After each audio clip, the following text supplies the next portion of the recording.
పూర్వకాలంలో దేవదూతలు దానవుల మధ్య ఘోర యుద్ధము జరిగింది. ఆ యుద్ధంలో దానవుల రాజైన మురాసురుడు చాలా బలవంతుడు.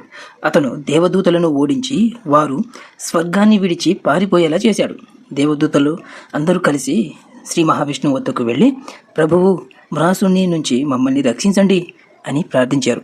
శ్రీ మహావిష్ణువు మురాసునితో అనేక సంవత్సరాలు యుద్ధము చేశారు. చివరికి కొంతసేపు విశ్రాంతి తీసుకోవడానికి హిమాలయలోని ఒక గుహలోనికి వెళ్ళి యోగ నిద్రలోకి ప్రవేశించారు.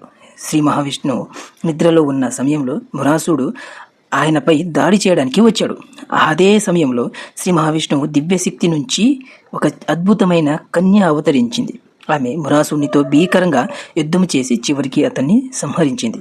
శ్రీ మహావిష్ణువు మేల్కొని జరిగిన విషయాన్ని తెలుసుకొని ఎంతో సంతోషించారు. ఆ దివ్యకన్యను ఆశీర్వదిస్తూ ఇలా అన్నాడు, నీవు అవతరించిన ఈ పవిత్ర తేదీ అంటే ఇకపై ఏకాదశిగా ప్రసిద్ధి చెందుతుంది. ఈ రోజున ఉపవాసము చేసి భక్తితో నన్ను ఆరాధించిన వారికి పాప విముక్తి, ఐశ్వర్యము, ఆరోగ్యము, మరి చివరికి మోక్షం కూడా లభిస్తుంది. ఆ దివ్య కన్యనే ఏకాదశి దేవిగా పూజించబడుతుంది అనేది ఇప్పుడు మనందరికీ ఉన్న అభిప్రాయము. అంటే మనమందరము నమ్ముతున్న ఈ తొలి ఏకాదశి అనేది ఒక కథ. ఇదే ఆషాఢ శుక్లపక్షంలో వచ్చే ఈ మొదటి ముఖ్యమైన ఏకాదశి తొలి ఏకాదశిగా అంటారు, లేదా శయన ఏకాదశి అంటారు.